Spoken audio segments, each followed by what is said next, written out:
Dans les arts martiaux, il y a plein de trucs qui servent à rien.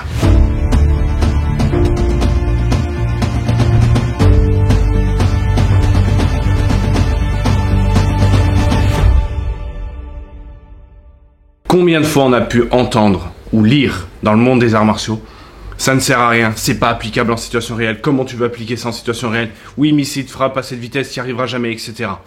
On l'entend assez régulièrement, trop de fois. Effectivement, si, lors de la technique qui est exécutée, la personne dit « Voilà, cette technique, elle est facilement réalisable en situation réelle, pas très compliquée, etc. » et que c'est une technique extrêmement dangereuse pour soi, très complexe, etc. Effectivement, elle va pouvoir être difficilement applicable en situation réelle. Mais tout dépend de la situation, tout dépend du contexte, tout dépend du profil de l'agresseur, tout dépend de votre comportement et de votre état de santé physique et mental à ce moment T. Voilà, tout est possible dans les arts martiaux. Donc au bout d'un moment, alors je suis dans un dojo, normalement on n'a pas le droit de dire des gros mots dans un dojo, mais là, au bout d'un moment, il faut arrêter avec ce discours à la con. Surtout s'il n'est pas argumenté. C'est pas réalisable, c'est du fake, c'est du bullshit. Stop. Il faut peut-être comprendre ce qu'il y a derrière.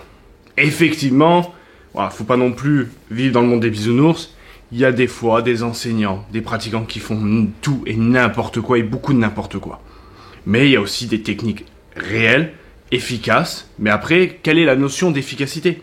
Efficacité technique pour de la pure self-défense contre une agression de ce type, de ce type, de ce type, ou d'efficacité pour de ce qu'elle nous apporte à soi, à nous-mêmes.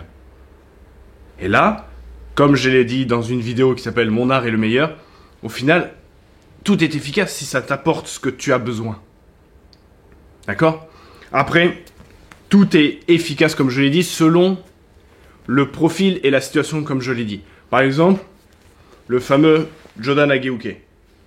Certains vont dire, oui, mais tu peux pas bloquer simplement comme ça, faut que tu fasses une technique, etc. C'est trop raide, c'est trop figé, etc. Vous savez, sur le parking, non loin du dojo, il y avait un ancien magasin d'Intermarché qui a été décalé. Bon, je vais pas vous faire toute l'histoire de la ville, mais il y avait un monsieur avec un couteau. La situation a un peu dégénéré et l'homme s'est défendu avec simplement un Jodan Ageuke. C'est tout. Et la situation a été stoppée. À ce moment-là, par rapport au profil de l'agresseur, simplement ça a suffi. Donc tout est réalisable, tout peut marcher. Ça dépend de la situation. Gardez bien ça en tête. A très bientôt dans une prochaine vidéo et n'oublie pas d'avoir l'esprit guerrier et le cœur pacifique. Ciao les amis!